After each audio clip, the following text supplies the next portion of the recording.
Hey guys, and welcome to today's tutorial on another one of my favorite page styles.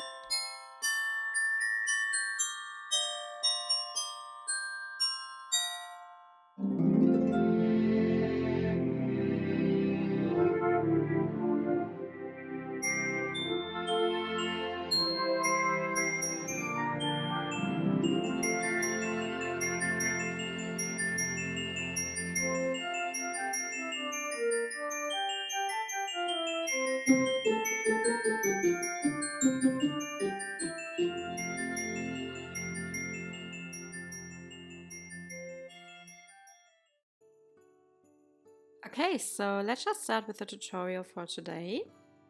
And the first step we always need to do for any of those page styles is to cut and score our cardstock as well as our pattern papers. And for the measurements, you can refer to the cutting guides and templates which are available in my Etsy store for different album sizes. And when I cut my cardstock and pattern paper, I always like to label all the elements I have cut. So this is just an example on how to use your cutting guides for cutting and scoring your cardstock and pattern papers. And then after scoring, you can go ahead and do the next step. So the next step for this page style is to attach tape right next to the scoring lines. So we have already scored our cardstock and now we can take our 3/8 of an inch tape, so at least that's what I like to use, and you just want to make sure that you place it on this little flap we have created with scoring, and you just place it right next to the scoring lines without actually covering the scoring lines. And after attaching our tape, we want to cut off the corners of the little flaps we created with scoring. So for this, I like to turn around my cardstock and then I get my small scissors and I just cut it at an angle right next to the scoring lines. And just make sure that you don't accidentally cut into the scoring lines, but just next to them. And then we also need to fold up the little flap we have created on our cardstock element A. And for this, I like to turn around my cardstock and then I fold up the side and I get my bone folder to burnish it down. And then you also want to fold your cardstock element A in the middle, but for this you want to fold it to the other side. So turn it around again and then fold it up and burnish it down. Now we can go ahead and attach our cardstock element A onto our pattern paper for the basic page. So you don't want to attach it to the basic page yet, but just to the pattern paper. And for this I like to remove just half of the tape backing and then I hold up the sticky side so that I can find the right position. I want it to be attached in the middle, but I actually just eyeball this. And then once I've found the right position, I go ahead and I remove the rest of the tape backing and stick it down. And because the pattern paper is slightly smaller than the basic page, you would have a little bit of cardstock element A hanging from the edges on the top and bottom. Now the next cardstock element we need to attach is cardstock element B, and you can just use some red glue for this and then go ahead and cover the little flap we have created on cardstock element A and just place it right next to the scoring line of cardstock element A so that it's laying perfectly underneath cardstock element A. Now for the next step we need our cardstock element C, and here you can just choose if you want to use text like I do here, or you could use any die cut shape, so that's totally up to you. I decided to use these little tags, and then I already punched my holes into the tags. So I punched smaller holes, but you could also do like regular holes on other shapes. And then I just go ahead and use my pencil to mark where I want those tags to be attached.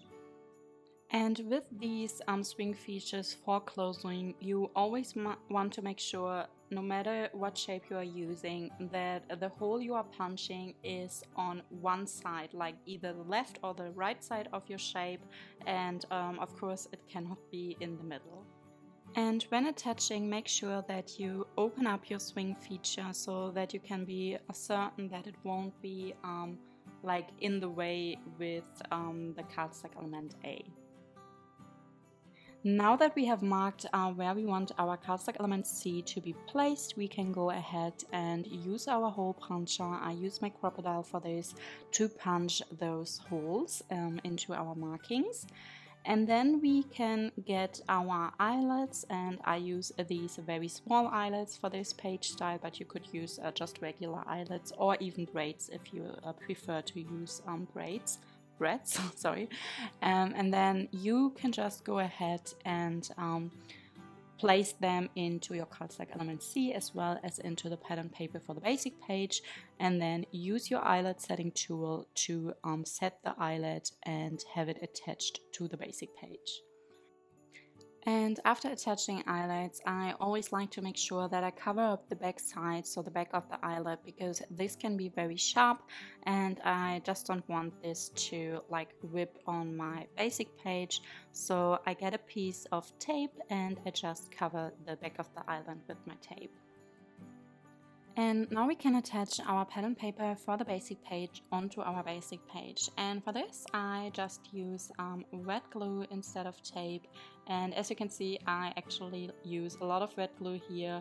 I usually wouldn't do that, but especially with the eyelets, I want this part to really stick onto the basic page. So around the eyelets, I make sure that I use a little bit more of glue. And then we can attach our pattern paper A onto our cardstock element A. And when I attach my pattern paper onto my cardstock elements, I always prefer to use wet glue instead of tape, because by using wet glue, you are still able to move around your pattern paper until you find the right position and have an even border of cardstock around it. And because I noticed that I used a little bit too much glue, I got my glue eraser and I just removed all the glue marks on the border. So now you have finished my favorite page style number 35, and I think this one is a really fun page style in which you could include larger photos. So that's what I like about this page style. So for the 8x8 inch mini albums, you can include 6x8 inch photos on here, and then for the 6x6 inch mini albums, you are able to include 4x6 inch photos. And I also like the swing feature, of course, and you, as I said before, you can like change it up with every album you are making. So you could use like heart shapes, or you could use just like smaller journaling cards, so just squares or rectangles, or you could use these tags, which I think look very great on here. So yeah, I really hope that you enjoyed today's tutorial. And if you did so, I would love to get your feedback in the comment box down below. And of course, it would also mean a lot to me if you could give this video a like, a thumbs up, and subscribe to my channel if you haven't already. So I hope that you are having a great day, and I would love to see you in my next video.